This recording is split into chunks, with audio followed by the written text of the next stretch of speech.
I call this meeting of the Hurst-Euless-Bedford Independent School District to order. The record show that a quorum of board members is present, that this meeting has been duly called, and that notice of this meeting has been posted in accordance with the Texas Open Meeting Act, Texas Government Code, Chapter 551. Good evening to everybody. It's great to have a full house for our first board meeting of the new school year. So let's get started with an invocation by Rachel Martinez from Six Stones.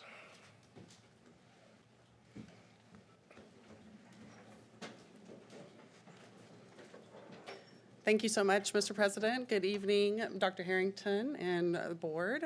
Ladies and gentlemen, it is my honor and privilege to be here tonight to represent Six Stones. We're continually just so grateful for our partnership with this great school district and this community. If you'll take a moment and bow with me in prayer. Father God, we just thank you so much for who you are. You can do more than we ever ask or imagine. And we thank you for all the ways that you continue to bless this incredible school district and our community. Tonight, we ask that you humbly would open our hearts and our minds, that you would give each person here wisdom and clarity, that we would be united in vision and spirit, that we'd be united in mission as we serve the best interests of this great community. We pray for the hearts and minds of the students that we serve. Help us to lead them and grow them into the leaders that you would have them be. And Father, I just thank you for the leadership of this school board. I pray that you would continue to give them insight to lead with integrity as they make decisions that have an impact on so many. And I lift up all the hard decisions, all the things that come into play, Lord, especially as we look to this bond proposition. Father, I just pray that our plans would be your plans. I pray that our hearts and minds would be open to the things that you have that will enrich the educational experience for years to come. May we have your discernment and your understanding. We thank you in advance just for all the things that you're going to do tonight and throughout this school year. It's in Jesus' name we pray. Amen. Thank you so much. Next, we will have our Pledge of Allegiance led by Daniel Campos from Harwood Junior High.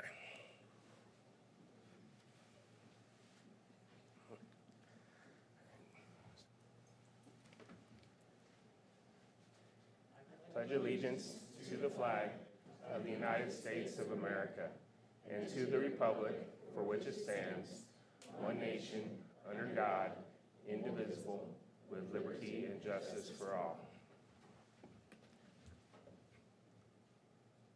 Honor the Texas flag. I pledge allegiance to thee, Texas, one state under God, one and indivisible. All right, Daniel, thank you so much. Go ahead and stay up here for a second, Daniel. You need to get your picture. I get to tell you about Daniel. Daniel is the youngest son of Fred and Karen Campos and is currently an 8th grader at Harwood Junior High. His older sister, Caitlin, graduated from LD Bell, and his older brother, Zachary, graduated from Keys, while Daniel is on course to graduate from Trinity. He's been in the Spanish immersion program since 1st grade, completing 6 years at Veridian Elementary and now beginning his 2nd year at Harwood. Daniel is an artist with a preference for colored pencils because of their coverage. He's awaiting 9th grade, which is the first year kids can take art class for the entire school year. After a recent growth spurt of 4 inches, there is no doubt he will be the tallest in his family. He enjoys a good Minecraft build, an exciting Roblox game, a fast-paced game of Uno, and summertime swimming. He wants you to know he loves cheese, and he is still waiting for a puppy. Thank you, Daniel.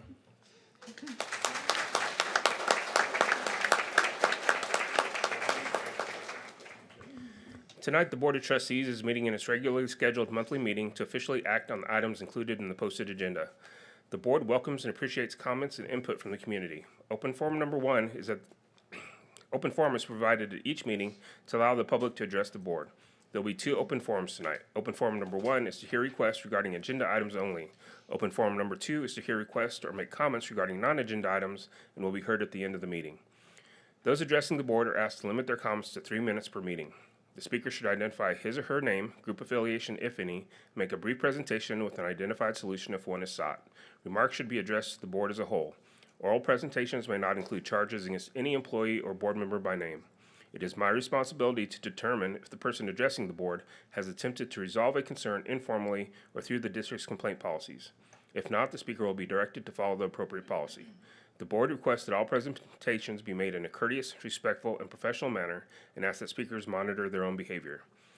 If you wish to speak during one of the open forums, please fill out one of the cards located on the table in the entry hall.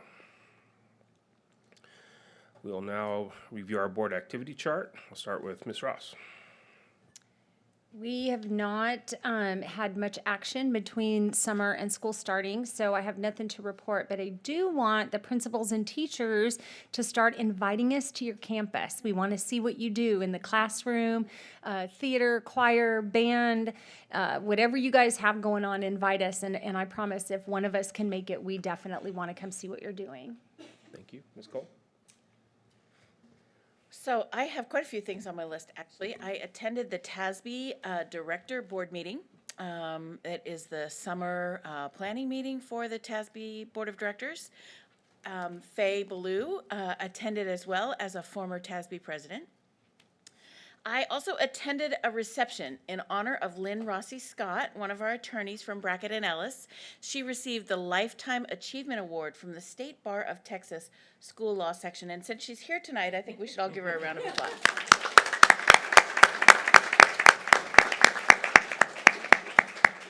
Of course, the biggest event of the year is Convocation, and it did not disappoint. It was fantastic. And then I also attended the Trojan Talk kickoff breakfast and meeting. Anyone in the room who is not a Trojan Talk or Teams mentor at one of our high schools, you are missing out. You need to make a phone call tomorrow and become a mentor. It's a fabulous program. And I also attended last week, we did our annual city collaboration meeting where this board hosted all of the mayors and city councils from all three of our cities, as well as folks from TCC and Texas Health. And it is an opportunity for us to just collaborate and talk about ways that we can work together and help each other. And it's every year it's a fabulous meeting, and this year was no different. That's it. Thank you. Mr. Campos? Just to add a few things, I am so impressed with our community. Operation Back to School, just watching everybody come together, churches, volunteers. I kind of got the behind the scenes tour and got to watch all the operations happening. Ladies and gentlemen, we live in an amazing community that did amazing things for our kiddos, and it was just neat to see the back part of that. Just to echo what Julie said, Convocation, I don't know how, Deanne, every year I said it can't get any better than this, and it was awesome. I also got to attend the new professionals luncheon and all the exciting teachers. And just to go back to Convocation, some of them were like, oh my God, Fred, we're in this district. This is amazing. I mean, it kind of blew them away. I got to see it through new teachers' point of view. And then the ending point, same with Julie. I am so happy that we get together with our community and do a community collaboration.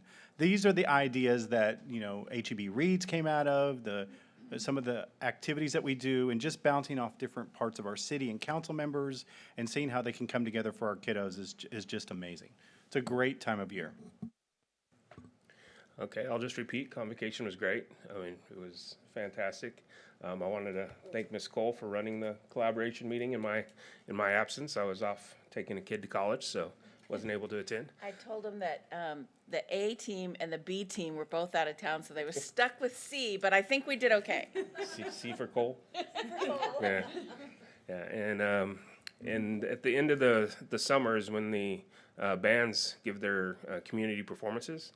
Unfortunately, I wasn't here to be able to go to Trinity, but I did make it to LD Bell on I think it was Friday night, and the show's looking great. I mean, those kids are working so hard in this heat. It's just amazing what they can get done. So, all right. Well, thank you, board.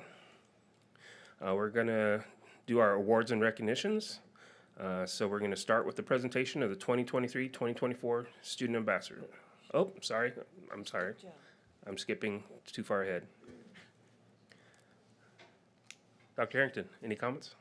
No, the only, I did want to give an update on enrollment. So as of Friday, we have 22,866 kids enrolled, just a few students off of projections. So Here come the kids. So, yes. And then all of our athletics and fine arts, as you mentioned, everything's kicking off. So there's something going on all the time. Go check out what our kids are doing. All right. Any clarifications? Just what was put in the Friday update. Okay. All right, now we're ready for awards and presentations. Presentation of the 2023-2024 Student Ambassadors. Ms. Royer.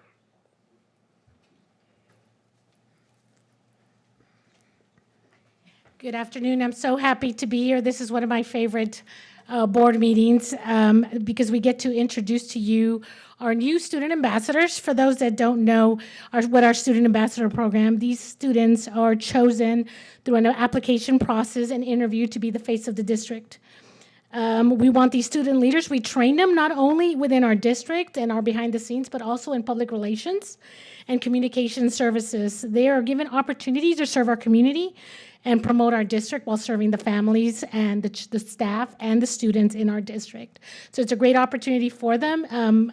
So far, they've already participated in a summer retreat that lasted 2 days where we do as much as we can before school starts. This year, we have 19 student ambassadors. And we've already, just within the week and a half of school, have probably participated in about 7 different events. So our schedules are getting booked. I'm going to have to put limits. But we have a great year planned ahead for our students to represent our district. We're going to do something a little differently. I usually come here and introduce our students, but we also have a Matt and Julie on our team. So we thought it would be great to have our students come up and represent their peers. So I'd like to invite Matt Boyd and Julie Eiserman to come up and introduce them for you.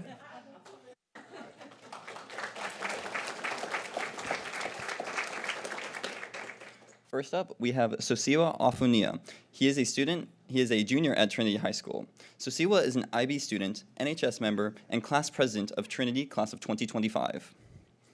Following him, we have Ian Baez-Matos. Ian is a senior at Trinity High School.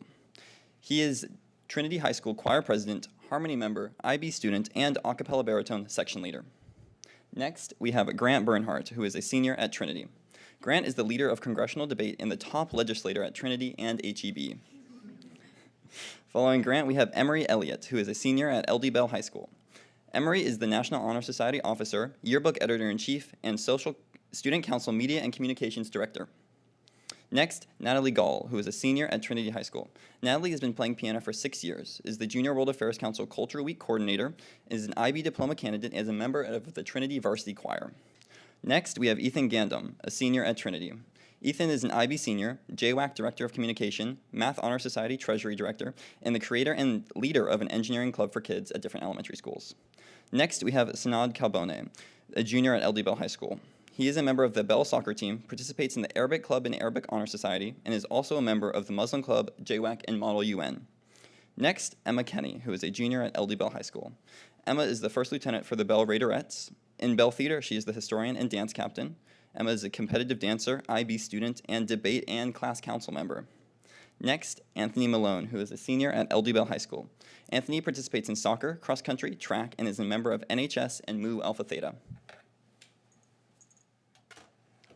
All right, next we have Michaela Melzo. She is a junior from LD Bell High School, where she is part of the Texas Association of Future Educators, where she is a teacher appreciation officer, and she is an NHS member.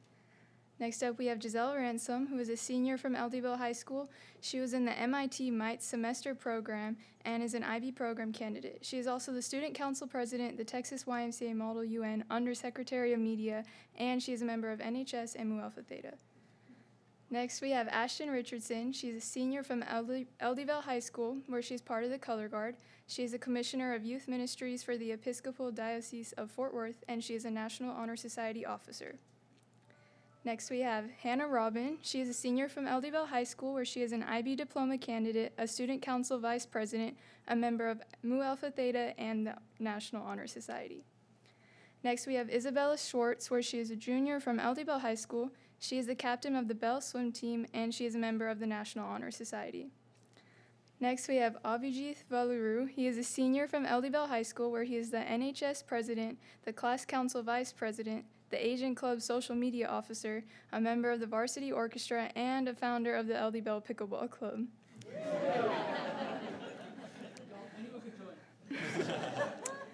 Next, we have Aiden Yee. He is a junior from Trinity High School. He is the JWAC Director of World Quest, a National Honor Society Director of Records and Membership, and he is a Dallas Holocaust and Human Rights Museum Junior Board Member.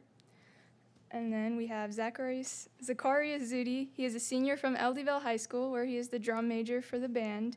He is a Wind Symphony oboist, and he is the National Honor Society Vice President. And our final two are Matthew Boyd, senior at Trinity High School. He's an IB senior, saxophone section leader in the Trinity Band, JWAC co-president, and in the HEB District Level Improvement Committee. Julie Iserman is a senior at LD Bell. She's the associate principal of the LD Bell Symphony Orchestra, Girl Scout ambassador, officer with the Executive Council of the National Honors Society, and the Recreational Soccer for Fun. Ladies and gentlemen, this is our 2023-2024 student ambassadors.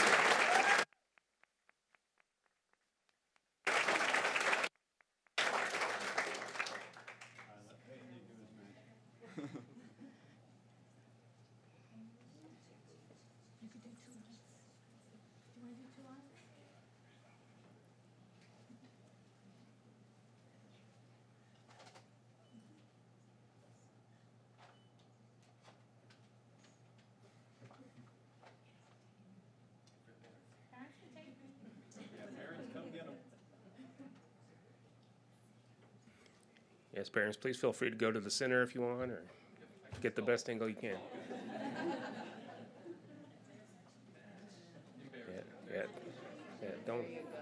Don't be shy.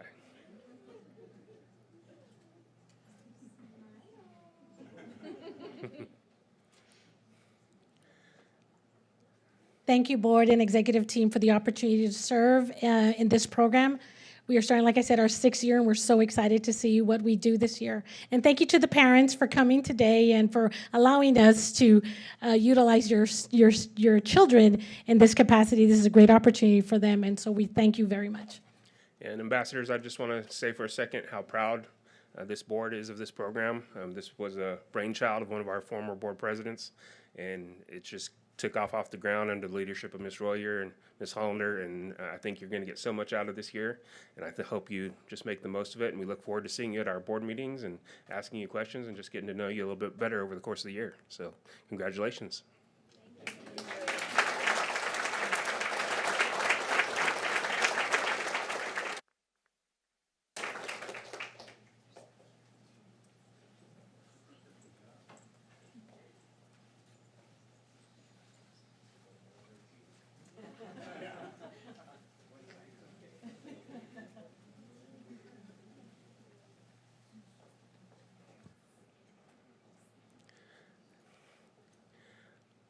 All right, now item 4.02, we'll take a moment to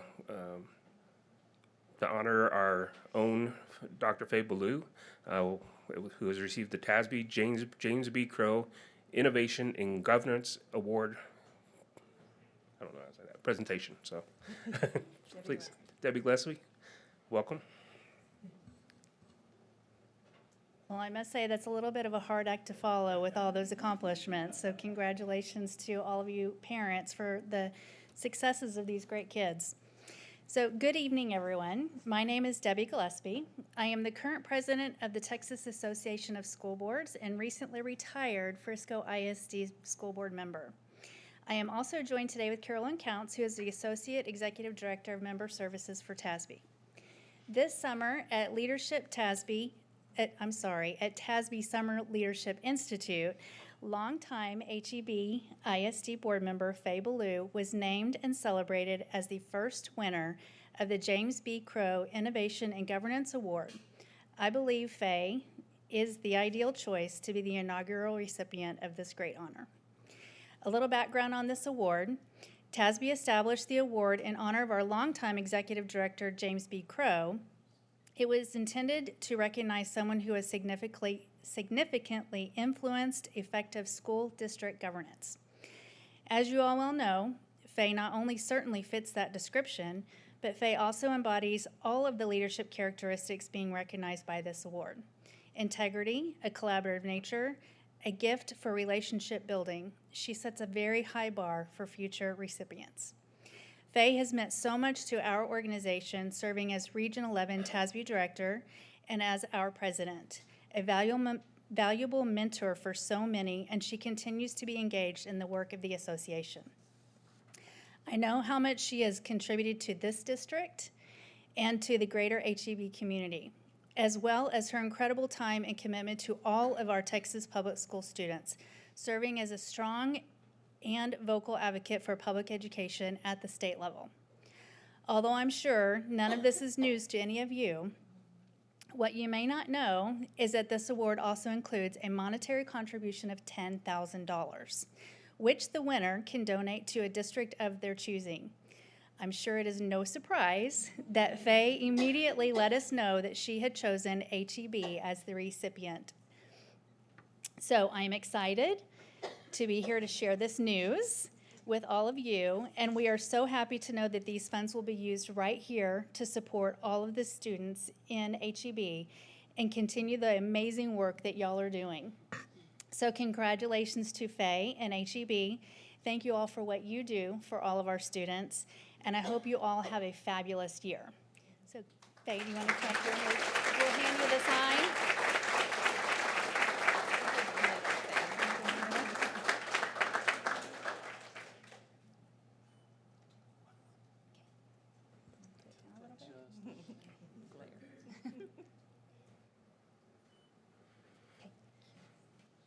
Thank you all.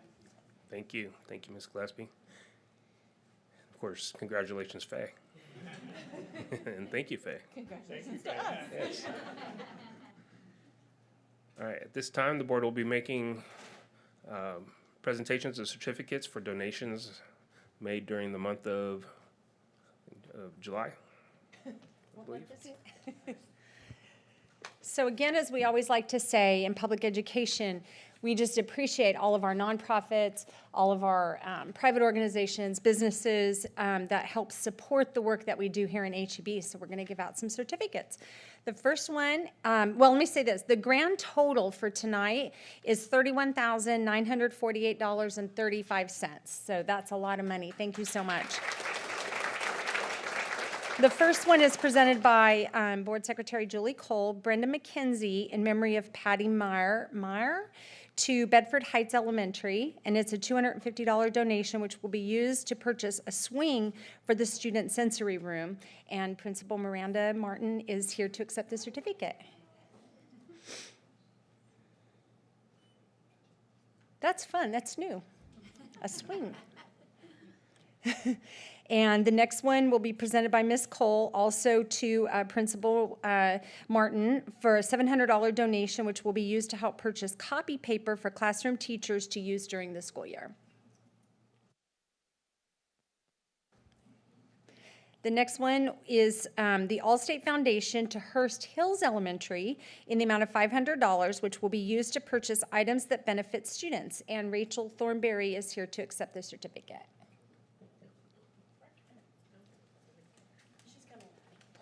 And Emily. And Emily.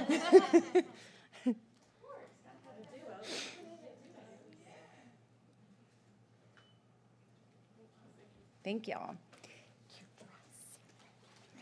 The next certificates will be presented by President Matt Romero. Lakewood Elementary PTA will be receiving one certificate for the donations listed below in the amount of $4,362. So the first one is Lakewood Elementary PTA to Lakewood Elementary for $540, which will be used to purchase a new PA system for the gym. And is that Principal Ramirez? Is here. Again, Lakewood Elementary PTA to the school, $2,940, which will be used to help sponsor field trips for students. You're going to just do one picture for all of them? The next one is $882, which will be used to help pay for classroom parties that are held during the school year. Those are important. Walmart to Lakewood Elementary in the amount of $2,000, which will be used to help pay for the 4th grade field trip. Ms. Ramirez, where do they go? Where does 4th grade go? To Austin. We'll do a fun to Austin. Okay, thank you. Is that all of them? That's it. Okay, thank you. The next one is Concordia Lutheran Church to Midway Park Elementary in the amount of $1,239, which will be used to purchase supplies and incentives for teachers and students. And Principal James and Rachel Burdette are here to accept the certificate.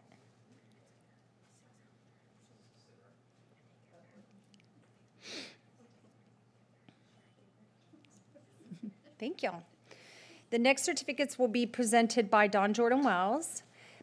The first, there's several, to River Trails Elementary, from River Trails Elementary PTA, and their total donation is $5,676.59. So one of them is $2,446, which will be used to help pay for buses for field trips, and this gives students experiences that will help build skills and knowledge through the school year. Another one is for $617.59, which will be used to help purchase dismissal identification tags for students.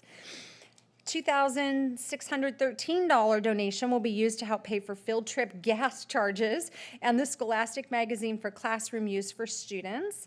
And Principal Bartlett is here to accept the certificates. Thank you. The next one is to South Euless, from South Euless Elementary PTA to South Euless, $4,000 that will be used to purchase an awning for the building. And Helmi Gutierrez is here to accept the certificate. Thank you. Spring Garden Elementary PTA to Spring Garden Elementary, $6,720.76, and it will be used to help purchase supplies and materials for students and staff. And Principal Williams is here. The next certificates will be presented by Andy Cargile. The first is PTA Texas Congress to Central Junior High. It's a $500 donation, which will be used for campus beautification in the hallways, gyms, decals, and wraps. And Principal Rhodes is here. And I have CJH PTA. Oh, Kimberly. Hi.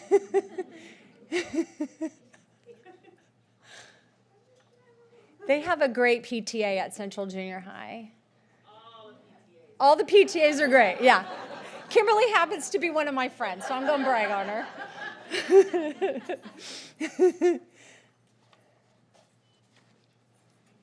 Thank y'all.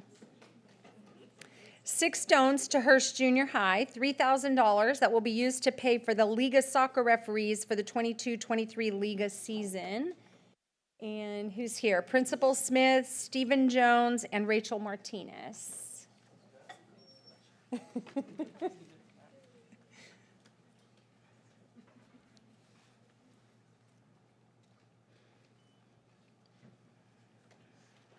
Next, the certificates will be presented by Chris Brown.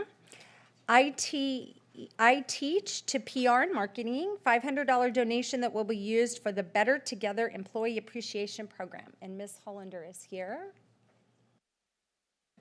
She's trying to coax other people. Come on, Mariana.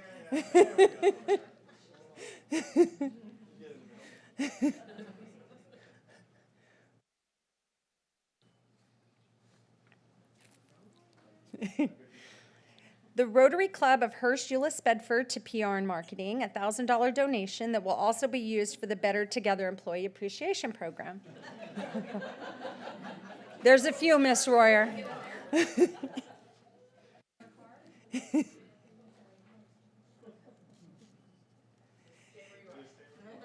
The next certificates will be presented by Fred Campos.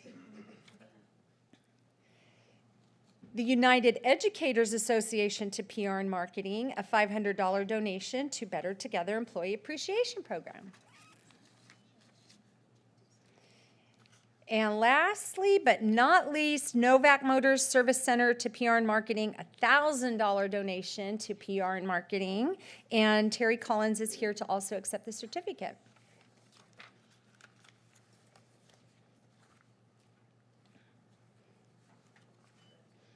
Thank y'all. And to all of our great PTAs, thank you. Good job. thank you so much for all those contributions. Now that we're at the end of our awards and presentations, I'm going to give everyone a second if you want to go pick up your student ambassador or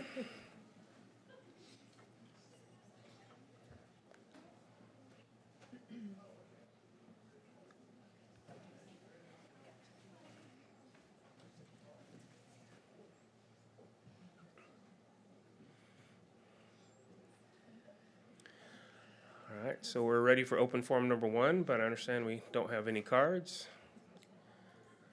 All right, so we're going to have action item 7.01, consider approval of the TASB James B. Crow Innovation and Governance Award donation. Ms. Cole? Yes, I would like to make a motion. I move that the board approve the TASB James B. Crow Innovation and Governance Award donation just made to HEB ISD to go towards the formation of HEB ISD's brand-new junior ROTC program in honor of Dr. Faye Ballou's son, Major Stephen Ballou of the United States Air Force. Second.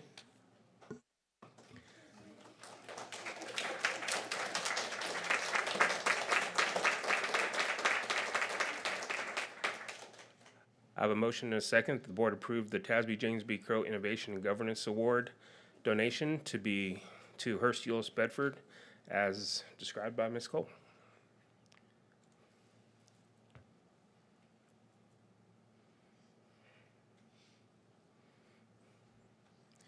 And that motion passes.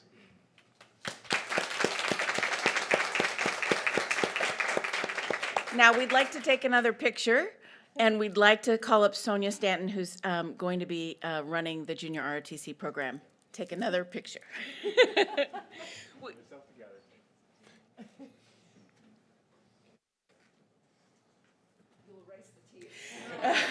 He's a pro. He can do it.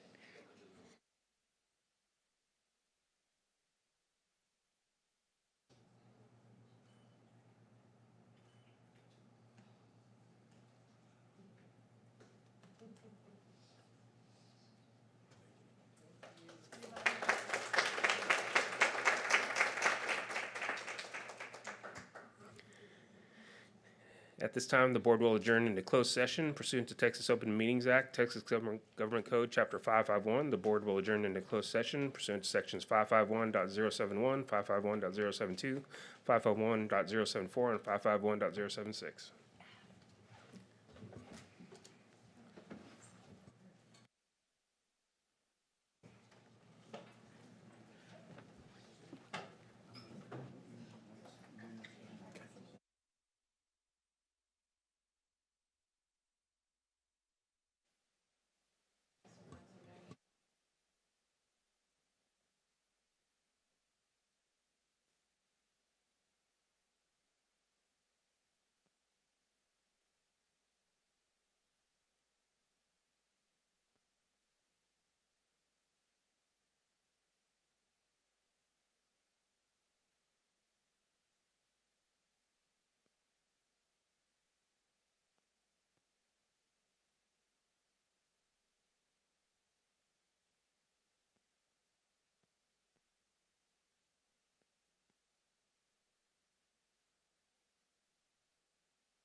All right, at this time, the board will reconvene into open session.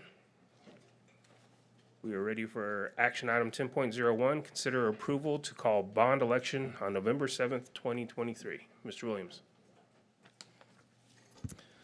All righty, here we are. It's been a long journey to get to this point.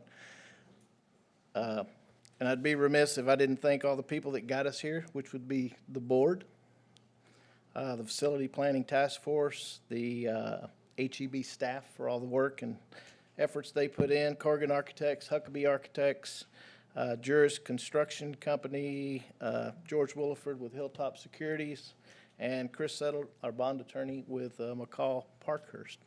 So with that, I would like to bring to the board consider the calling of a bond election for the November 7th, 2023 election date that will consist of Proposition A for the replacement of both high schools, the 4 elementaries, converting Bell Manor for the Keys DAEP program, safety and security, and technology infrastructure and security. That proposition will total $979,300,000. Proposition B for one replacement cycle of technology devices in the amount of $18 million for a total bond proposal of $997,300,000. Any questions? And I do have all the players here in the room. If anybody has a question, Everybody's feel here free. to answer. And Dobie, the elementaries are specific, so let's read the. I've got the elementaries right here. That would be replacing, of course, Bell Manor, Hurst Hills Elementary, Wilshire Elementary, and Midway Park Elementary Schools. All right, any questions or comments from the board? Comments, yes. Is there discussion before or after? Well, now's the time for the discussion. Okay. Discussion I didn't before. hear that word. Well, comments is a discussion. Okay. Sorry. Go ahead, Fred. So I'll kick us off. This particular issue is something we've been addressing for over a year. And this is probably the most significant thing that I understand why you have a representative government. Because, and they're not going to say it, but this Board of Trustees as well as executive staff have spent literally hundreds and hundreds of hours looking at this from every angle. Just myself over the past year, I've got to sit down with both principals, attend the prom, sit down with teachers. We've heard an enormously good committee that started out with a story from Councilman Farco and heard from students and ended with Dr. Faye Blue about the purpose of this. I myself, as a web designer with 704 community members that I talk to on a regular basis, am in awe of the fact that almost every business owner in HEB has graduated from one of these 3 high schools. Most of our community doesn't leave, and they stay and create businesses. So whether you are a property tax owner like myself and have been for the past 27 years, and I know the impact that it will have on that, we have to invest in the community. I also want to say that this is my only opportunity as a school board member. Once we leave this room, I don't get to give you my position about this bond. So, fellow trustees, I am definitely in favor of this for many reasons. One of which is that it is an investment in our future. It is absolutely essential. We at some point may lose the voucher war and it will be a free-for-all, and we have to be a destination district. We already are, but we need to put in the infrastructure for the buildings as well.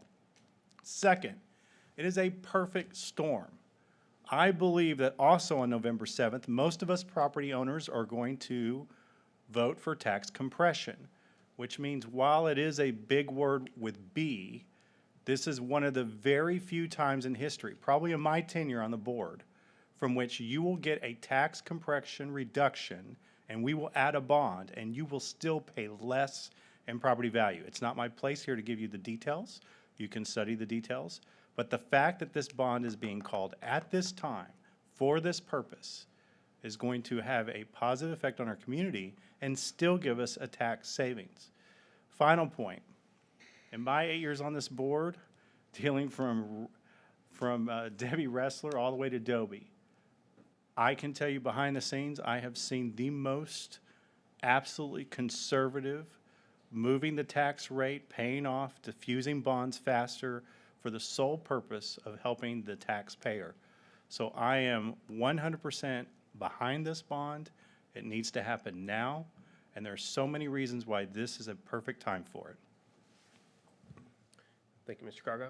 Yes, well, this has really been a struggle for me, and let me tell you the struggle.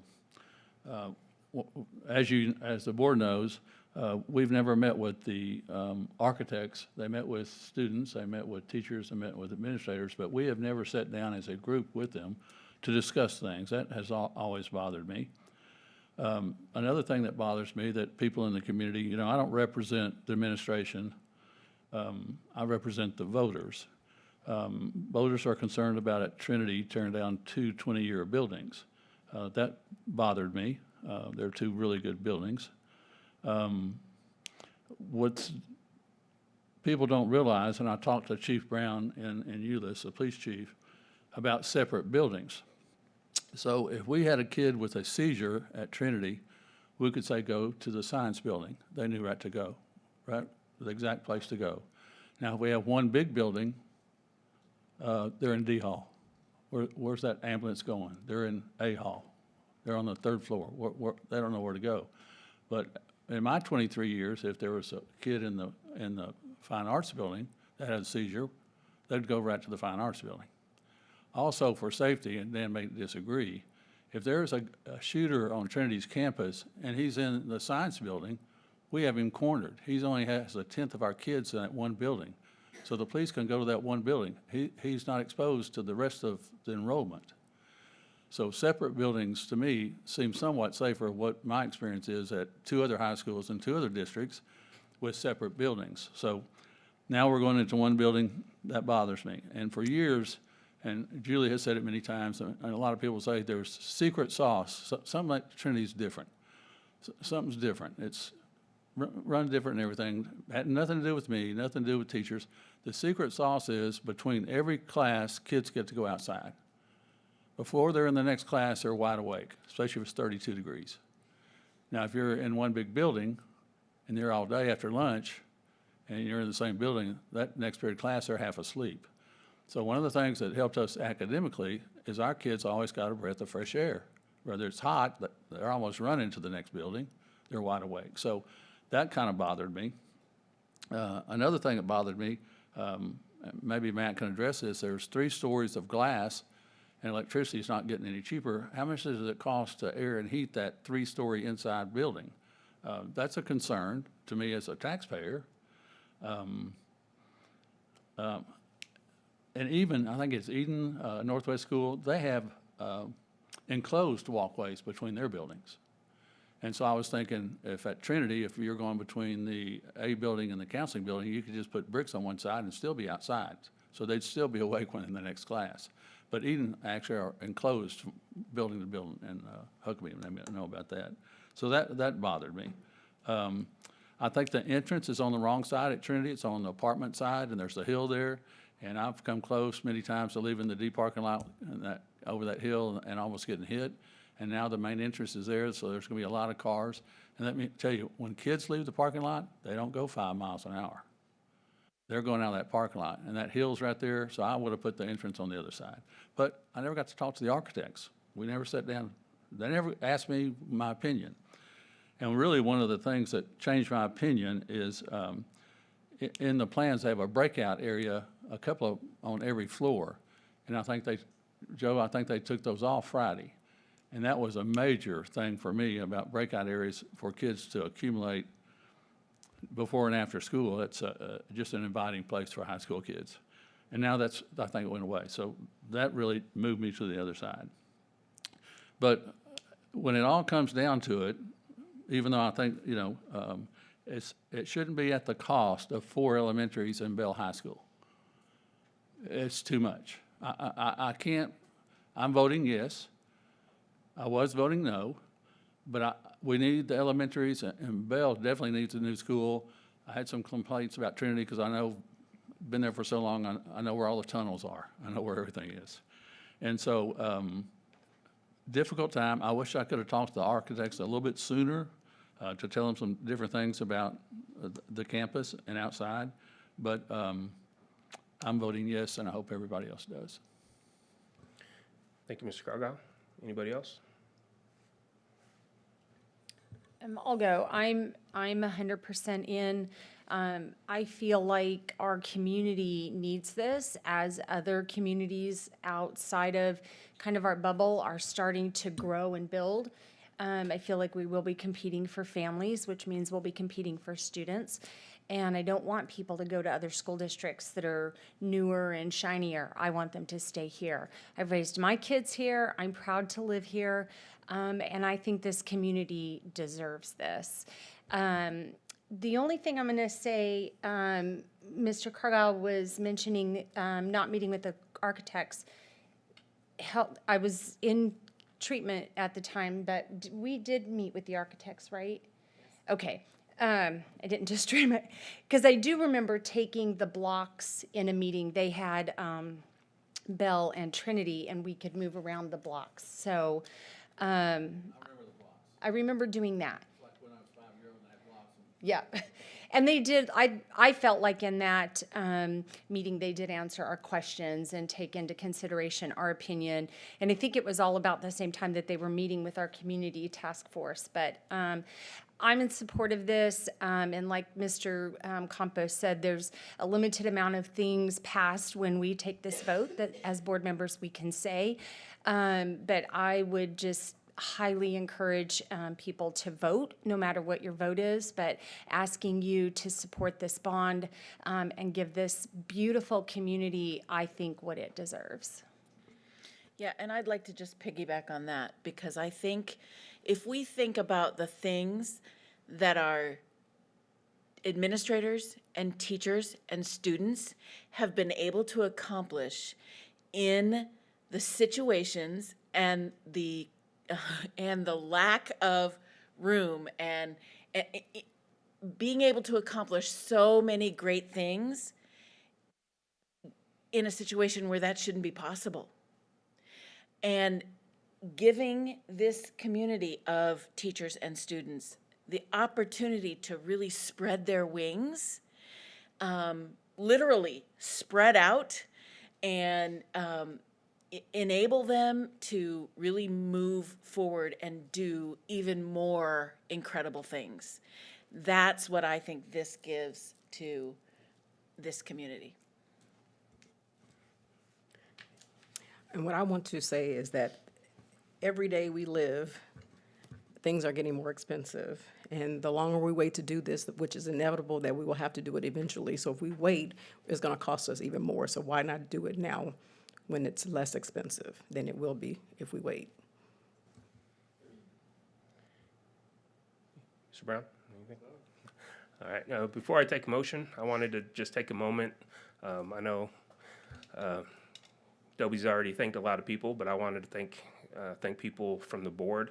We started this process 2 years ago, and I was happy we got this process started, because that's probably the question I've been asked more than any other question since I've been on the board, is when are you going to do something about the high schools? I mean, it always comes up, especially when we're voting on other bonds. It's like, well, why isn't there something in here for the high schools? So it's something that's come up over and over and over again in the 10 years that I've been on the board. So I want to thank Steve Chapman for getting the process started a little bit over 2 years ago. I want to thank the board's architecture committee, Rochelle Ross and Andy Cargile, who put in a lot of time interviewing architecture firms and touring projects and things like that to actually make our selection for architects. I want to thank Dr. Harrington and the ELT, with a special shout out to Deanne Hollander for all of her hard work, and also to Dobie Williams, the finance team, and Josh Miner and the facilities team. We know it takes an extreme amount of work to get this bond to the point where we are tonight, and you're doing that on top of your normal jobs, so we really appreciate all the extra effort. I also want to thank the 50 or close to 50 community members that we had that participated in the HEB Facilities Planning Task Force. It was very important that the district was able to share information with the task force, and the task force was able to share priorities with the district. It was a very broad section of the community, including Matthew back there and Dr. Ballou. We had some great participants, and the things that came out of that task force are what you see in the bond here tonight. I want to thank Mr. Belcher and Mr. Harris, who's now retired, for being at all those meetings, because I think your guys' input into the process was invaluable. I mean, everybody really, if you want to know about high schools, you talk to the principals, right? That's So, and finally, I want to thank the HEB community who back in the 50s, 60s, and 70s built these schools that we're talking about replacing now. They made that investment that has served tens of thousands of students in this district. And now we have the opportunity to put forward another bond that will serve this district for the next 50 years, and tens of thousands of more students will be able to use those. So, of course, saying that, I'm in favor of this bond, and I will accept the motion. I move the board approve the order calling a bond election in the district on November 7th, 2023. Second.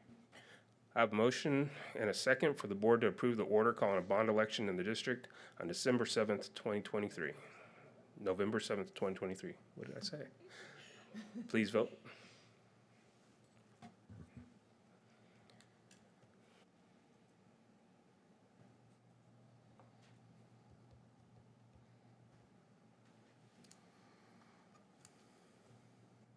And that motion passes.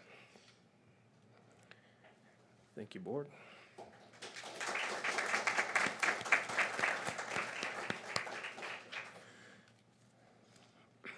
All right, consider approval of HEB ISD reimbursement resolution. Mr. Williams? All righty. In conjunction with the upcoming bond election, we are also asking the board to consider approval of a reimbursement resolution. This resolution will allow the district to reimburse itself for capital expenditures made in connection with the bond projects. From the date, today's date, we can go back 60 days and then up until those bonds are issued, but we can reimburse ourselves for those expenditures. If you have any questions, I've got Chris is here with McCall Parkhurst. If you got any more specific questions? Any questions on the resolution? I'll accept the motion. I move that the board approve to adopt the resolution expressing official intent to reimburse cost of a project. Second. I have a motion and a second. The board approved to adopt the resolution expressing official intent to reimburse the cost of a project. Please vote.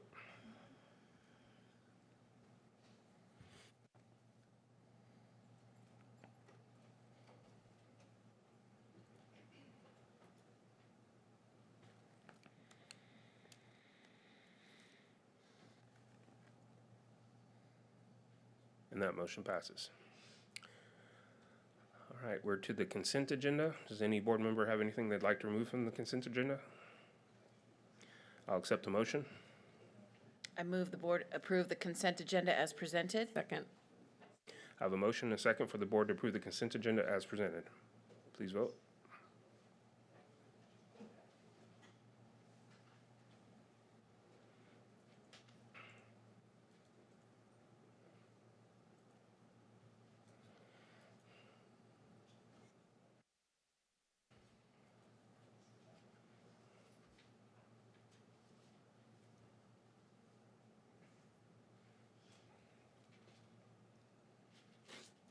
You have votes from everyone, Ty? And that motion passes. Okay, reports and presentation, 12.01, employment resignations and retirements.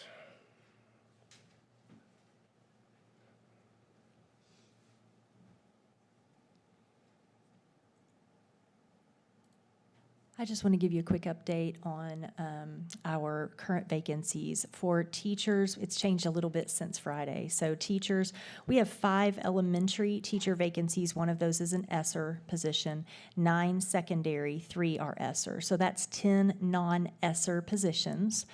And then we have, for teacher assistants, we have 6 elementary and 4 secondary. We filled a couple more this weekend. And then I know that one of the questions you all sometimes ask is what percentage of those of those openings are special ed. And so we do have 13 of the 20 teachers and teacher assistants are special ed. But we've been working closely with the special ed department, and they've got a lot of great things happening to try to fill those. Questions? Thank you. Any questions on the report? All right, 12.02, disbursements for the month of July 2023. Any questions? All right, end of course results. Dr. Norgard. Good evening. All right, I am bringing to you this evening our report on our final EOC scores from the spring. At a future meeting, you'll also be hearing from me about our 3rd through 8th grade STAR. We had a different release schedule this year as we moved to the new version, the STAR 2.0. You heard me talking all this past year about new item types and how much the test was changing, and so there was a great deal of psychometrics involved in setting standards to get our final scores this year, which is why they were delayed in the typical timeline that we're used to seeing results.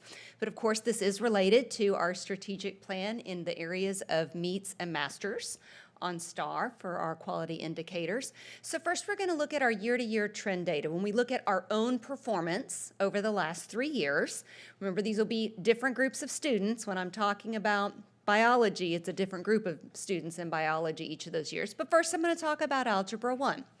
So in 2020, we had no EOC. In 2021, we were setting a new level. Frequently, that was called the COVID cliff. We referred to many. And then we saw this incredible rebound. You're going to see a lot of green arrows on that 2022 line. That's what we did in the previous school year. And then in this most recent school year, I talked to you a lot in our DBAs about we're holding strong at our approaches. Meets and masters with those new item types, and many of those being worth 2 points, to get that threshold to achieve masters, you're going to have to tackle some of those new item types. You might still be able to hit approaches, and so that's something that our students are still working on. We saw that in our DBA. So you'll see the difference at masters, but you'll also see when we get to our comparison data, we were not alone in that struggle. So we do feel like that prediction of where and how that might be happening is proven out in this data here. When we look at Biology 1, again, the only place that we saw a downturn compared to last year was at Masters, so again, at that highest performance level. For U.S. History, the biggest turn was at Masters, just a slight drop at Meets. But again, in every one of these, it's like, but we're pushing the students at approaches. We're getting there. We need to also master our new item types and really letting students show, here's what I know. Here's how I can show it in this new testing format. English 1. Now, I do want to pause for just a moment here, because remember we talked about these are different groups of students. So in all those other areas where in 2022 we said, ooh, here's our recovery, we're coming back. And you see all red arrows for this group of students in 2022. This was the English 1 exam taken when they were 9th graders. English 1 being the first time a reading and writing test was combined. And for that group of 9th graders, the last time they took a writing test was 4th grade because they missed the 7th grade writing test due to COVID. So we do feel like in looking at the scores, it was the writing that was suffering more than the reading, and that's why we saw that fall compared to the previous year's 9th graders that had had more recent writing testing experience. But I want you to keep that in mind because those English 1 students in 2022 are going to be the 2023 English 2 that I'm just about to click to. But so you see a nice recovery coming up in 2023. And now, even though they have been red arrows behind their peers, they're following behind that same cohort, and they're either improving or holding even. So they're also closing a gap, that particular group of students. So that's how we compare to ourselves. This next slide, I want to talk about the difference with the state. And try not to look at all the numbers just yet. Listen to my voice. Maybe I shouldn't have clicked there yet, but just hear my voice. You know that green is good. I've programmed you to green is good. What is this slide about? This slide is about looking at, well, so we know we're doing good, but what's the state looking like? And we'll get into comparison districts too, because we do want to understand our relative position.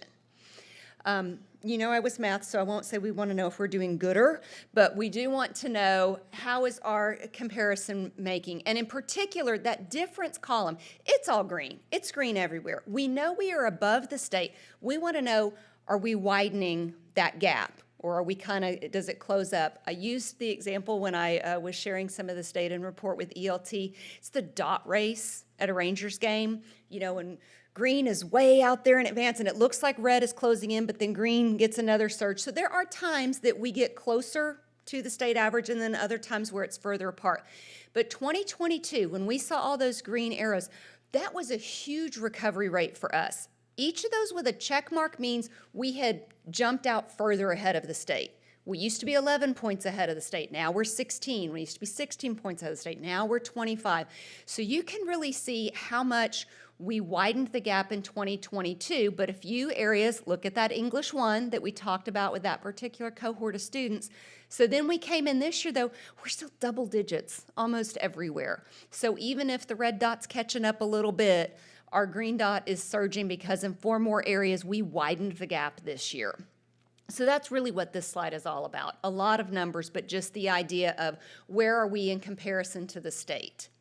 So then we want to look at our comparison districts. So now we're not looking at multiple years of history. We're talking about this past administration. How are we comparing to those districts that we hold, either the ones close to us in proximity, or we also have some Katy and Pearland not in our immediate area, but we compare to them because there are things that we've seen them do with instruction that we continue to model and look at. But before I start putting the testing numbers up, this is an important set of numbers. So this is from the most recent TAPR, looking at the percent of economically disadvantaged, because you know how often when we're looking at our ERG reports and other things that we adjust performance versus straight achievement and looking at our student population. So if everything in this comparison district, Birdville is very close to us, actually, but this time, in this last TAPR, we now have more economically disadvantaged by that full 1% than they do. But really, from there on over, you know, into the 40s%, 30s, or even just 20-something% of economically disadvantaged. So remember that. Remember one more thing before I click the table up here. Usually we say green is good, red is bad. Well, now we're comparing them to us. We are the standard. So red is good for us because it's bad for them, okay? So I just usually red is bad, but red here is bad because they didn't hold up when comparing to us. So here you see HEB in that first column, and you see in particular the districts closest to us in percent of economically disadvantaged is red. We're beating them everywhere. In algebra, biology, U.S. history. U.S. history, that approaches, that's a pretty tight target there to hit. But even there's more red out other districts, Northwest, with their 23% economically disadvantaged, and the areas we're beating them. In algebra, it's almost everywhere. We're vying. Those dots got really close with Grapevine, Colleyville. They're a point ahead in approaches. We're a point ahead in meets. They're a point ahead in masters. It's just really, really close. I have a visual representation of this, so don't worry about trying to do the math in your head. I'll get there in just a minute. Just notice the red and pause for ooh and ah. So here's our English 1 and English 2. Same kind of pattern. The districts that are most like us, when we're talking about our percent of economically disadvantaged, we are surpassing those districts. And in just a moment, I'll give you the visual where you can kind of get a better judge of by how much are we surpassing them. So here is Algebra 1, so you can see approaches clustered and then meets and masters. Here's where you see we were just vying back and forth with Grapevine, Colleyville. Okay, so this is a new graphic. I haven't brought this representation to you before, but I thought maybe it gives a visual of where we are. And I wanted to add a layer because while I said, we're double digits ahead of the state, we don't need to look at that, that's not a nothing for some of our comparison districts, that it is right where they are. So I added the state in as well just to complete this picture. Okay, so that's our Algebra 1. For biology, we're right in the middle. But again, remember, we're right in the middle of performance. We do not look like all of these districts that are surpassing us. And at masters, we move into the top half, not just right at the middle, but above the midline for biology. And there's where the state is. Again, very close to some of our comparisons, but we're out ahead of that. U.S. history, okay, you're either 97% or 98% at approaches. It's just way out there. It's hard to move much when you're at that level. But you see, we stay around the middle with our comparison districts. The state also performs really well in U.S. history. And then for English 1, staying right there, middle of the pack, coming up into the top half of the pack at Masters. So again, when I talk about maybe our Masters compared to our previous Masters performance has fallen down a little bit with those new item types, everybody's struggling because we're maintaining our place in comparison with our performance at Masters and meets as well. And there's the state for English 1. And here's the same thing for English 2. So English 2, we're not quite middle and above, but again, for the districts that look the most like us, we are above. And there's the state for English 2. So any questions about the EOC, our comparisons to the state, our previous performance, or our comparison districts? Not a question, but just for clarification, even though these are our comparison districts, these are not the districts we'll be compared to when it comes time for accountability. Okay, so lots of different things happening. Really, the comparison districts is going to play into the campus distinctions. That is for the campuses, and every campus is in their own pocket of 40 campuses. For our district accountability, it's all about a chart and scales that have percent economically disadvantaged plays into the accountability formula for the district. It's the distinctions for individual campuses that, yes, will vary. So do we expect this to be a 1-year delay on the getting the scores? Do they have it set now to where next year we'll I be on a believe regular that they schedule? will. We expect that. I've learned to not really know until it comes, but yes, that is what we expect. There was a lot of test equating, and the psychometrics are published on TEA's site. They're fascinating. But once those are established, once they're established, it's a little, they just kind of tweak each year and go, are we still within these bounds, these parameters and expectations? But this year they were having to set new bounds and parameters. So it should be a smaller adjustment and closer to our normal timeline. Because this was very difficult when we're trying to make decisions for students about what kind of support they might need in the coming year to not have this advanced data. We had raw score, but they couldn't yet tell us what the raw score meant. Did your raw score, were you in the zone of uncertainty, to use their actual very technical term? Right. Anything else? Any other questions? I like the way that you presented the bar graphs. For me, that really helped me. I decided that, yes, not everybody likes doing all the math in their head across the columns, so Yes, thank you for doing that. I'll call that the Rochelle report, or the Rochelle slide. If we have a wrestler report, we can have a Rochelle slide. And on. No, no. I am moving on. Okay. Thank you very much. All right. Thank you, Holly. All right, construction update. Mr. Minor.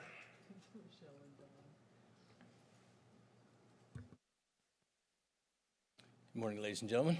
Or good morning. Sorry. It has been a very long day. It's been a long meeting, but it hasn't been that long. A long day, very stressful. I just kind of lost where I was at there for a minute. Hi, Josh. How are you doing?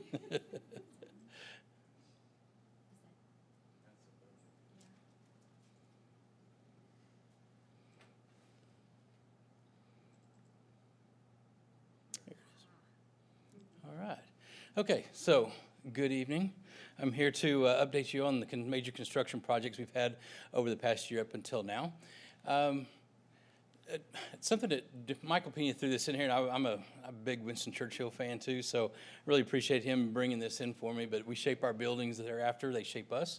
So I thought that was very fitting also going into this evening, talking about what this will mean for us in the future. So big picture, we're going to talk about high school concessions, the Trinity fence, the practice field, high school tracks, and junior high tracks, Bel Air Elementary, the Bedford Junior High front drive. But wait, there is more. Well, the welding program, the P2 remodel, Pennington Field new gate, administration annex, administration parking lot, and the administration landscaping. So as we get here started, we now have our permits for all the concession stands. We did go ahead at Trinity and we split the permits because we were having, had to do some adjustments on the drawings to be able to get our permits in in Trinity. And so doing that, we went ahead and pulled a demo permit that would allow us to go ahead and keep the schedule moving. So instead of just waiting and create a longer delay. We just went ahead and did that.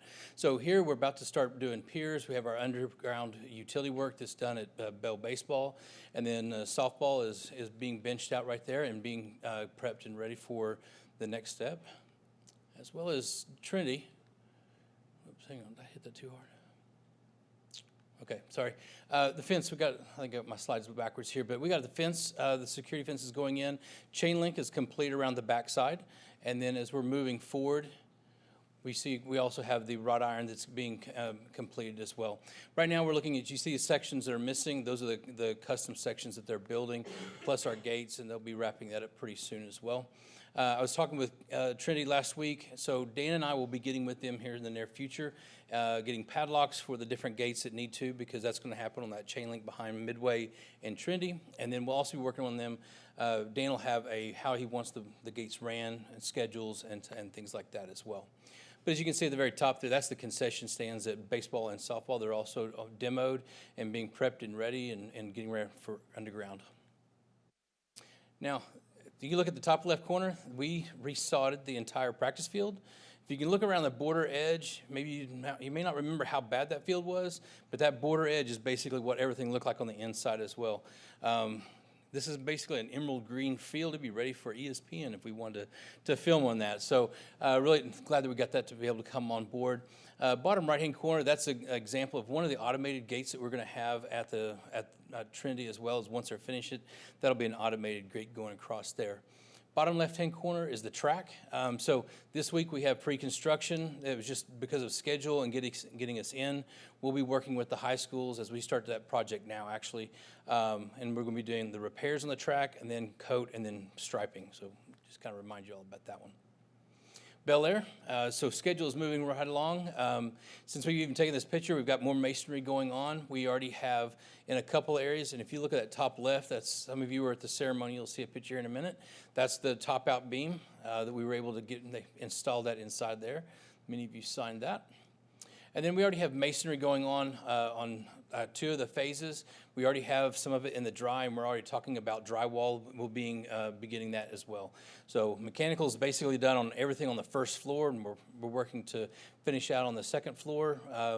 We should be starting our roof dry-in on the last section of the building. We'll be ready to go. So from there, windows, and it'll be a run to the finish line. And here's the celebration we had for the top out ceremony. So if many of you were there, you know that started at the beginning of the summer and was quite warm, but it's nice to be able to get together. All right, front drive at Bedford Junior High. If you can see the light area on the right-hand side, that's the section that we replaced. So now the entire front drive of Bedford Junior High is now full concrete. We also had a little bit of money left over. We striped the entire front. We also added a little patch on the left-hand side there. You see like a little white patch of concrete. That was something the school was needing. We had just a little bit left over. The job went very well, so we were able to add that in for them to help solve some runoff and some mud issues that was causing them some problems. The nice thing about this, too, is it widens that lane. I don't know. I was a Bedford Junior High parent.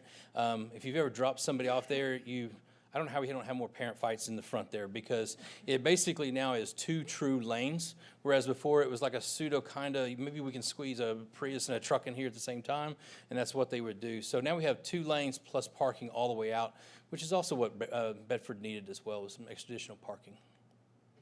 The welding program, we were able to bring that in right before school started, and I say quite literally, we turned the power on the day before and we were good to go. But we had some long lead time items. We had everything installed, ready to go. We were just essentially waiting for a couple breakers and an inspection, and we were good to go. So definitely proud of that. George's done a great job getting set up and already has some great ideas moving forward. P2, I'm excited. I hope you guys enjoyed the first game, because our guys went in here. This was an in-house project that we did. We've lowered the floor, and we have actually also did the countertops. We've removed and did a bunch of cabling to try to get cables out of, so that you don't just have the random cables down the glass. If you see the glass there is glowing green.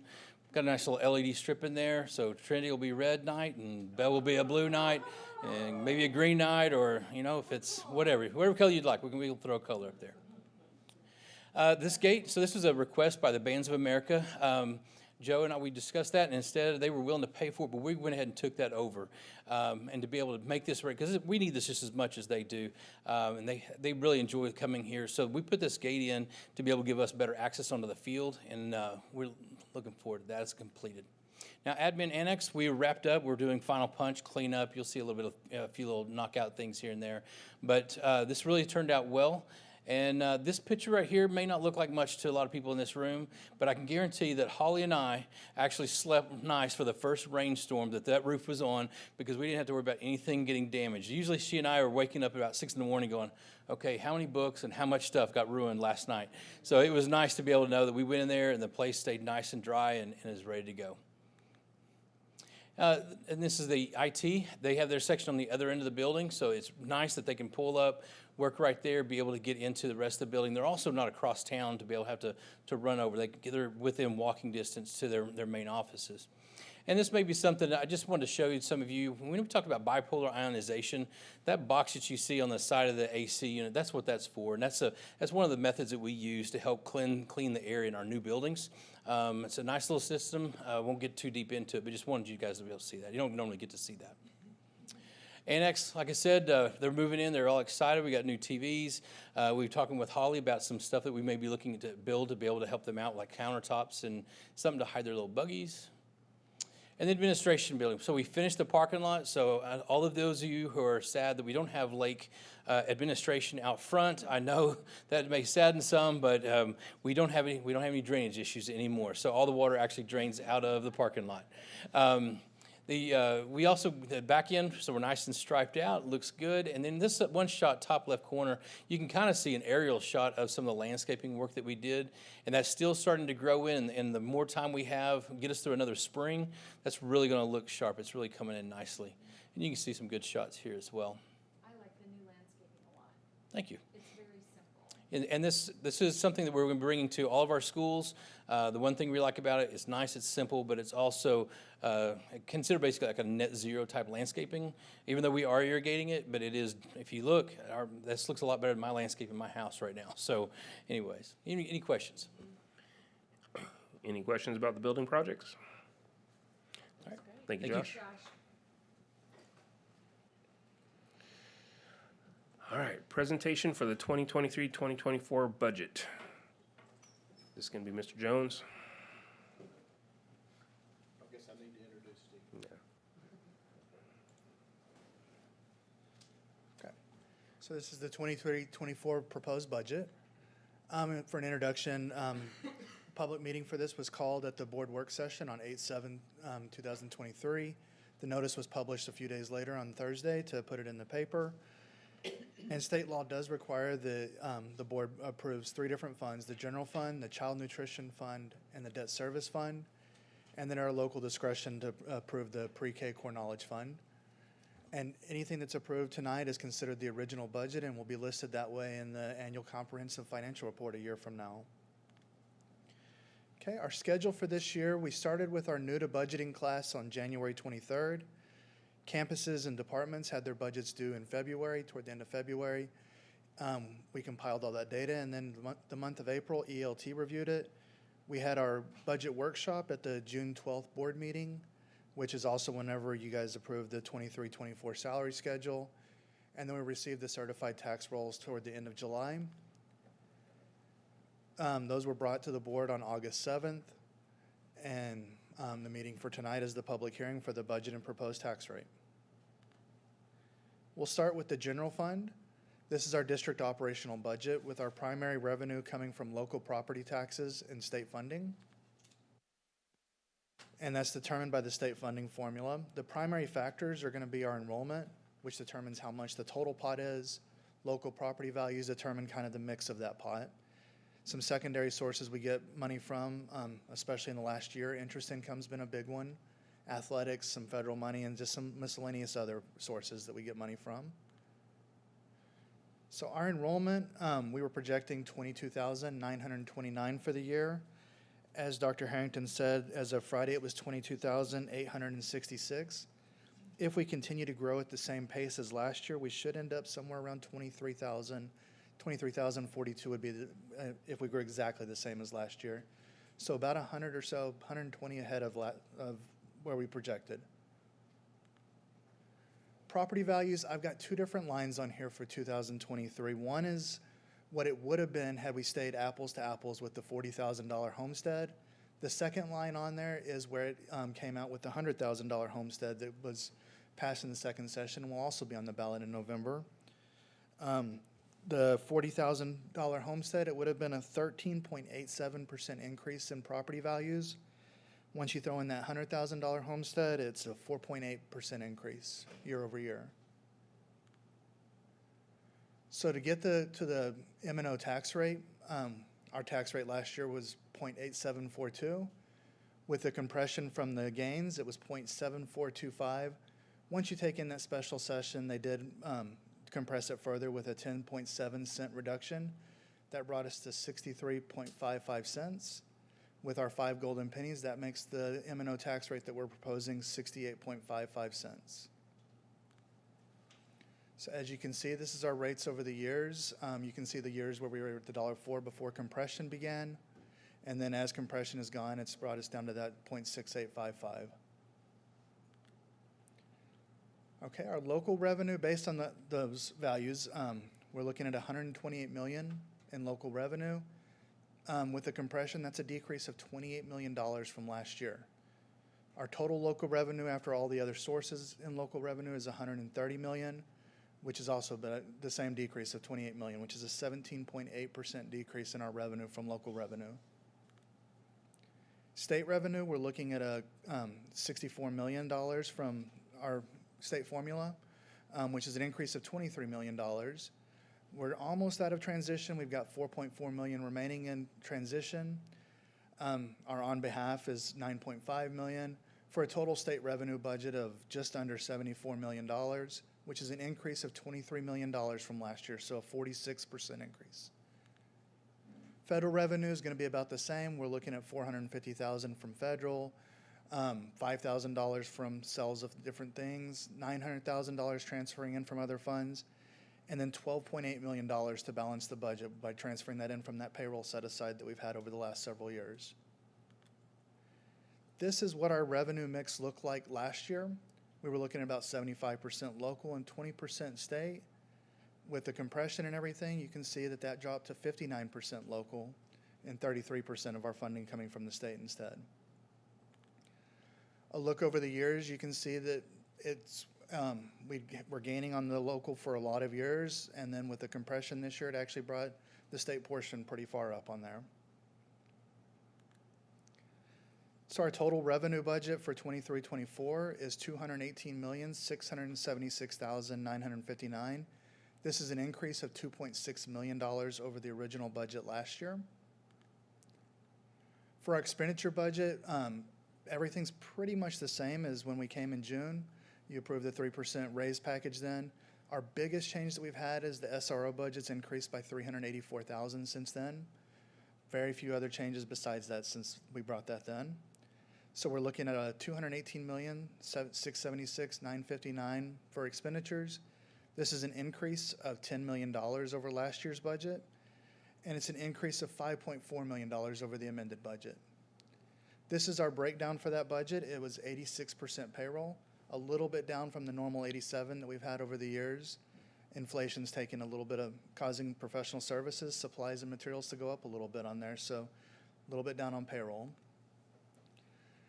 For your different areas, instruction is almost $139 million of that, with small portions going to some of the other places on here. For the total budget, you're looking at revenue plus other sources at that $218,676,000, and then expenditures being exactly the same. So our proposed budget is balanced with all the different transfers in balancing that out. Our food service budget is used for our breakfast and lunch program. This is managed by the Child Nutrition Department.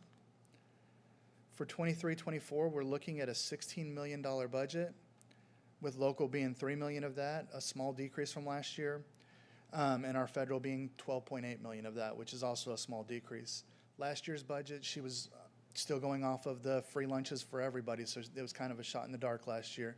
This is more based off what she's seen over the last year.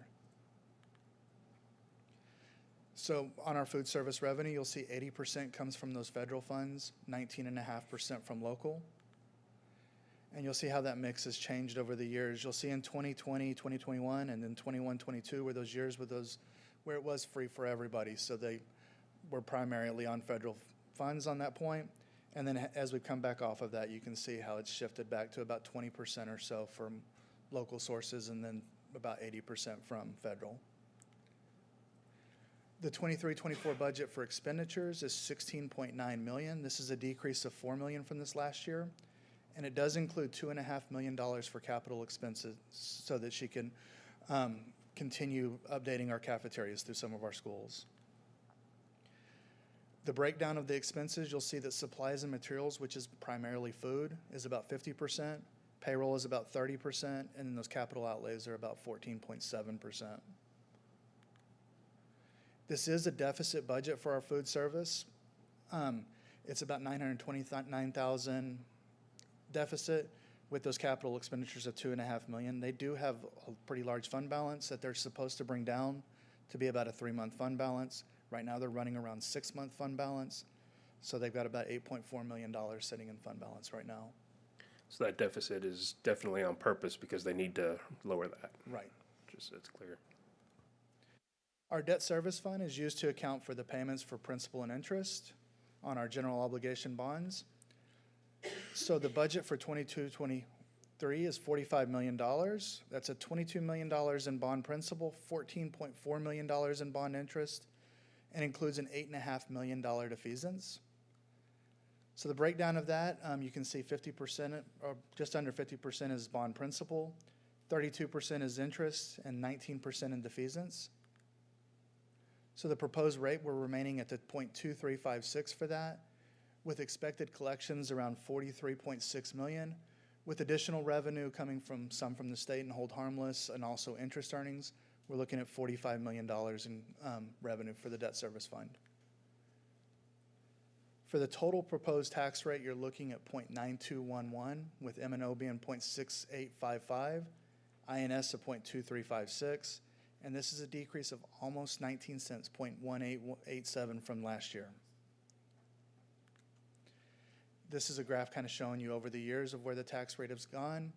As you can see, 10 years ago, we were at $1.37, and we're down to just over 92 cents now. And the final fund is the Pre-K Core Knowledge Fund. This is our tuition-based full-day pre-K program. We have 7 classes of it right now. As you can see, the different campuses it's at right now. We're looking at a $927,000 budget and then a $900,000 expenditure budget. So they are running at a profit right now. And do y'all have any questions for me? Any questions on the budget presentation? All right. Thank you, Mr. Jones. All right, so at this time, we'll have our public meeting to discuss the budget and proposed tax rate. I declare this public meeting now open to hear comments concerning the presentation of the budget and proposed tax rate for 2023-2024. Is there anyone here who wanted to speak about the budget? If there's no further discussion, I will close this public meeting. All right, we're into action items. Okay, we had nothing removed from the consent agenda, so 14.02, consider approval of updates to the 2023-2024 staffing table. Ms. Tuttle? We're coming to you, we're coming to you this evening with a request for 3 additional units.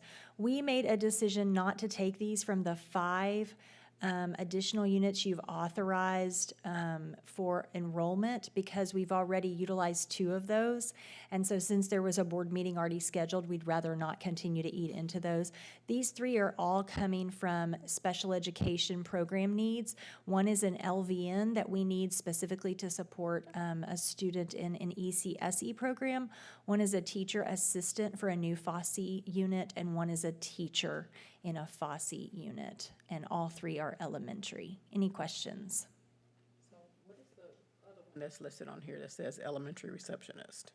Okay, thank you for asking about that. So we are adding that in as a result of enrollment at Veridian. You know that several years ago, we began utilizing an elementary receptionist in addition to the registrar and the secretary when enrollment got to a certain threshold.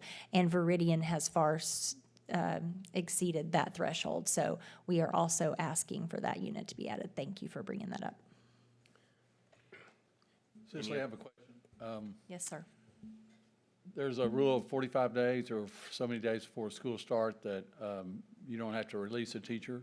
That's correct. I heard TEA dropped that this year. Is that true? They did not drop it this year, but 2 years ago, statute changed, and it actually gave us a little bit of an exhaustive list of reasons that TEA will not take action against a contract of someone who leaves once we reach that threshold. And so for us, I believe it was, I don't have the date in my head at this moment. It was in June. But that includes things such as caring for an unhealthy family member, a commute that becomes unreasonable and costs They're the all employee. unreasonable now. There are All the lots of commutes are reasons, but unreasonable. what I will With this tell. traffic, it's all. Well, and that's the thing. The list has definitely limited the number of actions TEA is actually taking on those types of reports, and I will let you know that we have not taken the opportunity to make those reports to the State Board of Educator certification for 2 reasons. One, because that list of parameters that went into effect 2 years ago have made that a little bit, there's not much return on investment of the time it takes for you all to review and approve those. But secondly, I have to say, and I know that this could change at any time, but our employees overall have worked with us.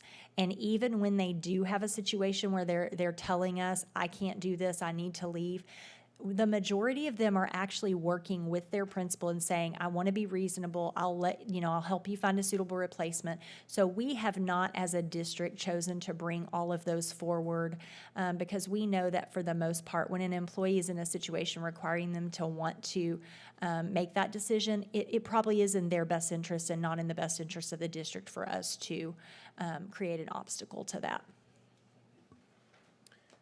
Any other questions on staffing table? I'll accept a motion. I move the board approve the new units as submitted. Second. I have a motion and a second for the board to approve the new units as submitted. Please vote.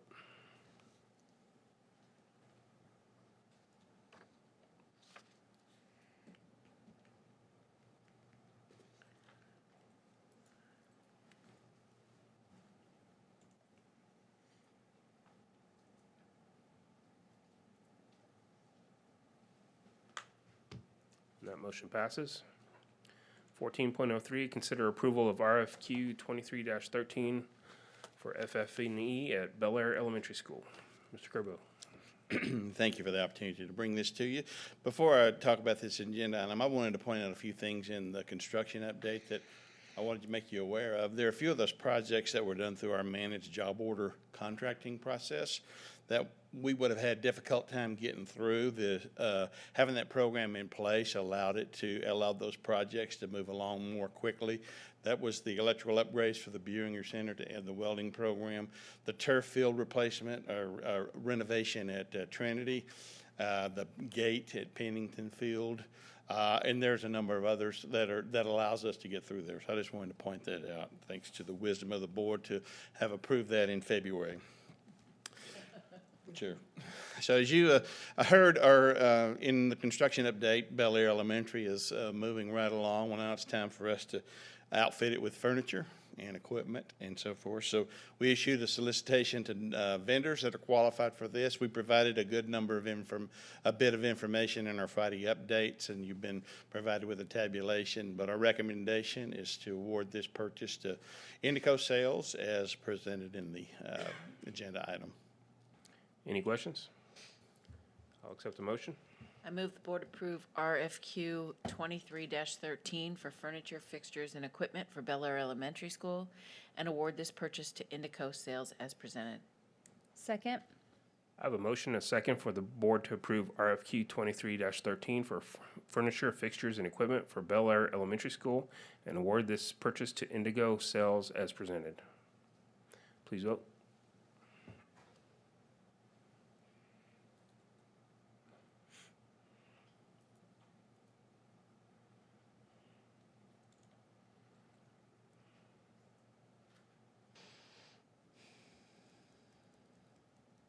That motion passes.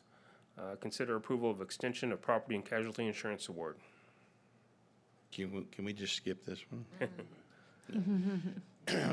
Most everything we've heard is good news. Obviously, you're aware of the insurance market for public schools, and you see the information we provided that shows the increase over the last several years, and this recommendation reflects that. We've had limited success in attracting new underwriters to write policies for schools. Some of the traditional insurers have dropped out of the school market. So what we're presenting to you reflects what is in the best available to HEB at this time. Any questions from the board? I'll accept the motion. I move that the board approve extending the award to Roach, Howard, Smith, and Barton to provide property and casualty insurance for the district from September 1, 2023 to August 31, 2024. Second. I have a motion and a second for the board to approve extending the award to Roach, Howard, Smith, and Barton to provide property and casualty insurance for the district from September 1, 2023 to August 31, 2024. Please vote.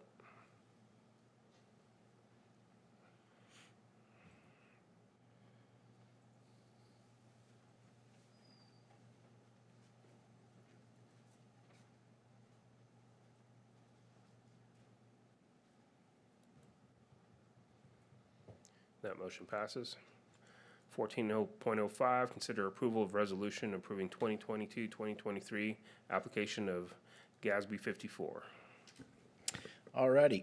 Way back when, the Governmental Accounting Standards Board adopted statement number 54, which is commonly known as GASB 54. That statement basically redefined governmental fund types and governmental fund balance categories and their reporting and how they're reported. So since that initial implementation, we've been required to bring to the board each August a resolution updating the information and a new resolution with the required components and how to implement these standards as they apply to our school district to ensure that we comply with auditing standards. So this is something we do every year. You're familiar with it. Any questions? Approve it again. I'll accept the motion. I move that the board approve the resolution approving the 2022-2023 application of GASB 54 standards. Second. I have a motion and a second for the board to approve the resolution approving the 2022-2023 application of GASB 54 standards. Please vote. There was a time Dr. Ballou couldn't get me to make a motion, and now I'm hogging them all. I know. Look how far we've Are you proud, Faye? This meeting's already long enough. Y'all got to snap to it. Wow. President has spoken. That motion passes. 14.06, consider approval of final 2022-2023 budget amendment request. Yes. All right, Ty's going to put those up on the screen real quick. These are the final budget amendment requests for the 2022-2023 school year. The general fund, we are proposing an increase of $2 million to the revenue side of the budget. The expenditure side actually has a decrease of a net of $1 million. We are moving monies around within the different functions to ensure that we don't exceed any function levels. And the total net effect of that is that we will decrease the fund balance by $10.6 million, but that, again, is what you mentioned earlier, Mr. Romero. It was kind of a planned defeasance. We rolled forward funds, and then we also moved $6 million for the safety and security equipment earlier in the year. So, but the upside to that is we're putting $12.2 million into the locally defined for future payroll fund, which helps us with our long-term plan on how we're going to keep our budget balanced for future years in connection with the transition grant funding. So that's the general fund amendment. All right, any quick? Which one are we on now? Oh, sorry. Child nutrition, okay. This one is basically, you heard Stephen say earlier, it was kind of a shot in the dark this past year because we're coming off COVID and not knowing exactly how many kids we're going to enroll. So being conservative that we are, we budgeted high. And this budget amendment basically is going to reduce the revenue side and the expenditure side by about $1.8 million to reflect what was more closer to what was actual for the year 2022-2023 school year. And like I said, that was a deficit budget last year, which for the same reasons we replaced a lot. That was a planned deficit. We replaced a lot of equipment. And if you hadn't been by some of those campuses, elementary campuses, they look really nice. Mariella did a good job. In the pre-K, CK program, that again, just is to reflect the increased numbers in those programs to be more in line with the actual budget for the year. Increased it by $30,000 on both the expenditure and the revenue side. And we had no amendments to the debt service budget, so that is it. All right, any questions? I move that the board approve the final Accept the motion. 2022-2023 budget transfers and amendments request as submitted. Second. I have a motion and a second for the board to approve the final 2022-2023 budget transfer and amendments as submitted. Please vote. I think Fred's ready to go home. We got 6 more. I got you. I did second.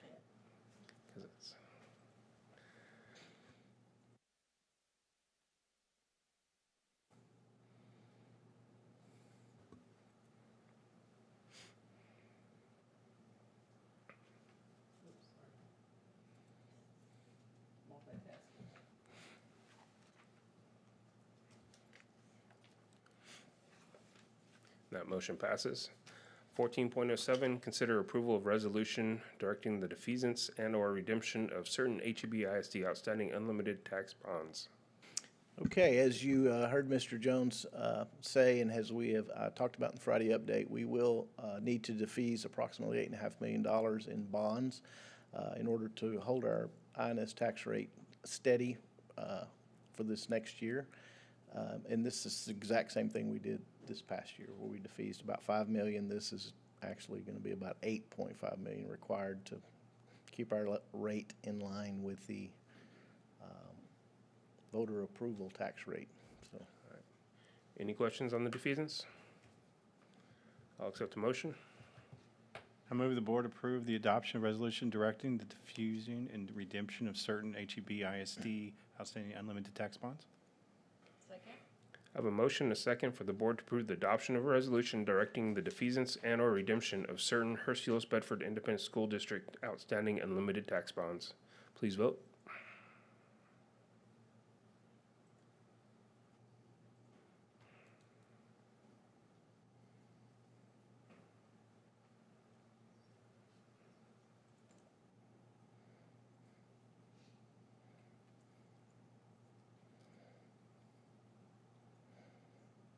That motion passes.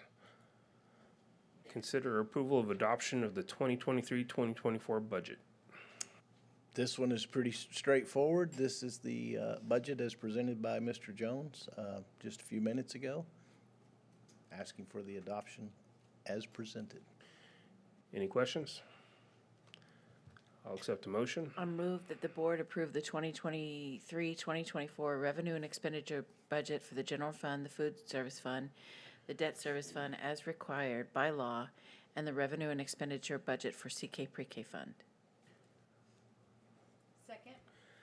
I have a motion and a second for the board to approve the 2023-2024 revenue and expenditure budgets for the general fund, the food service fund, and the debt service fund as required by law, and the revenue and expenditure budget for CK Pre-K fund. Please vote.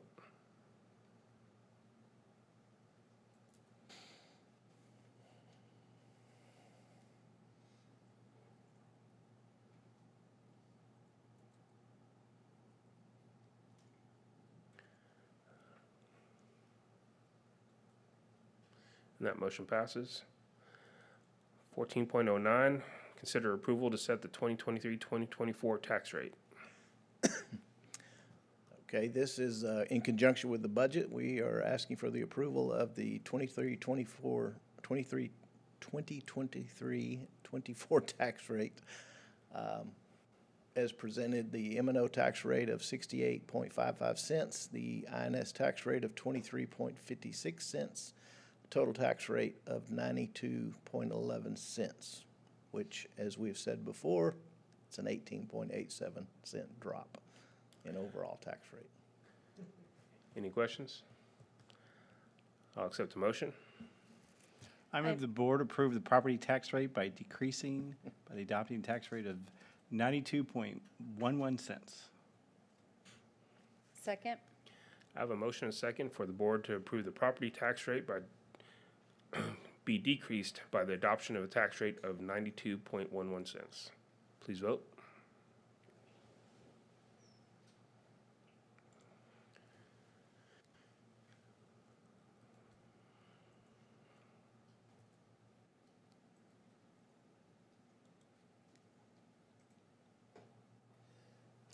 And that motion passes. 14.10, consider approval of Progress Learning K through 6. Ms. Hopkins? Any questions from the board? Any questions on this purchase? I'll accept a motion. I move that the board approve the purchase of Progress Learning for grades K through 6 as submitted. Second. I have a motion and a second that the board approve the purchase of Progress Learning for grades K through 6 as submitted. Please vote.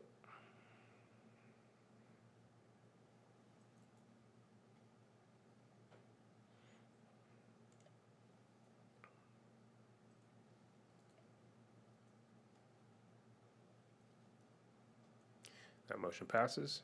Consider approval of Imagine Learning for 6 through 12.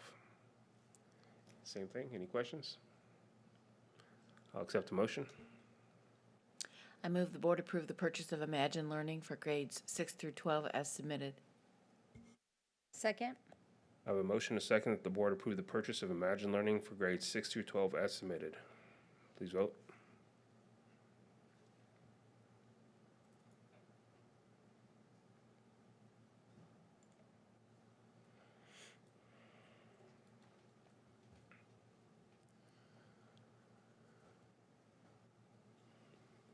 That motion passes. 14.12, consider approval of McGraw-Hill math materials, grades 9 through 12. Dr. Norgard? Any questions? Any questions? I'll accept a motion. I move the board approve the purchase of McGraw-Hill math materials grades 9 through 12 as submitted. Second. I have a motion and second for the board to approve the purchase of McGraw-Hill math materials, grades 9 through 12 as submitted. Please vote.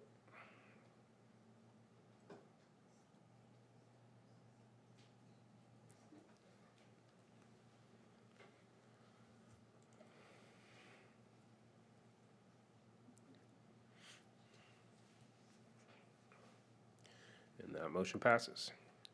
We are ready for open forum number 2. Ms. Hollander? Nope. Nothing? No. Okay, couldn't see her. Okay. Closed session number 2 is not needed. All right. We're down to other business, 18.01, opportunity for board members to request items be placed on future board agendas.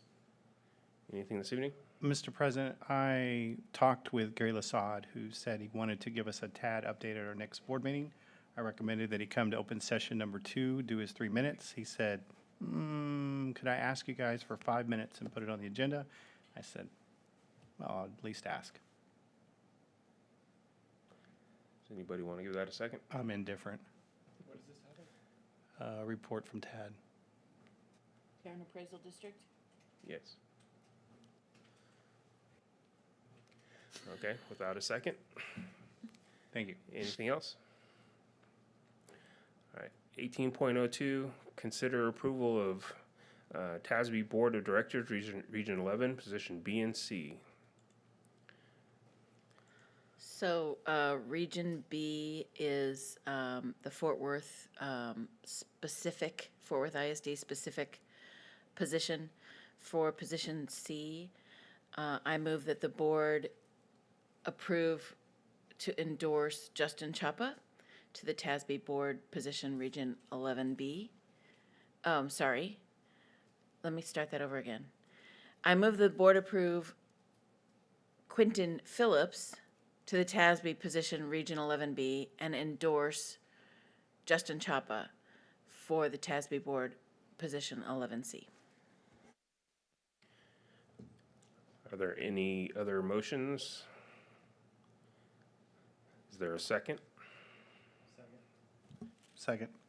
All right, so I have a motion and a second that the board approve or endorses Quentin Phillips to the TASB position Region 11B and endorses Justin Chapa to TASB board position 11C. Please vote.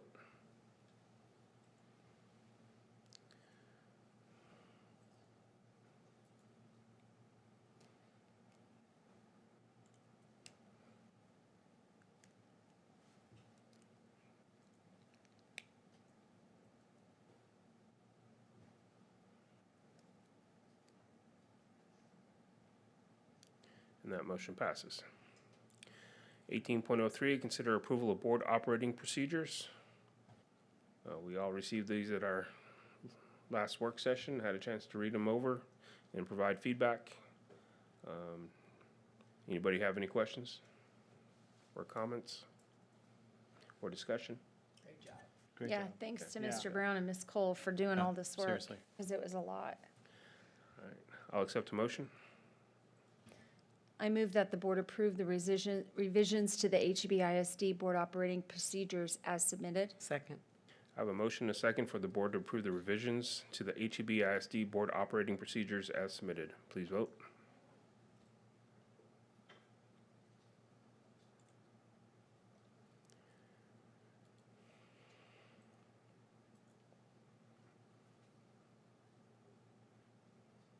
That motion passes.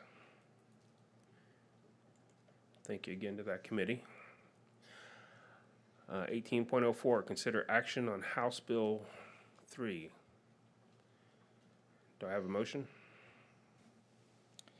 I move that the board suspend this agenda item indefinitely and authorize the superintendent to work with HEB ISD's Director of Safety and Security to meet the minimum standards of House Bill 3. Second.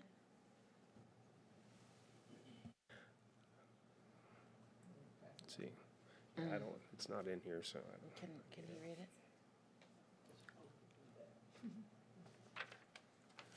Okay. Let's see. I have a motion, a second, that the board suspend this agenda item indefinitely and authorize the superintendent to work with the HEB ISD Director of Safety and Security to meet the minimum standards of HB 3. Please vote.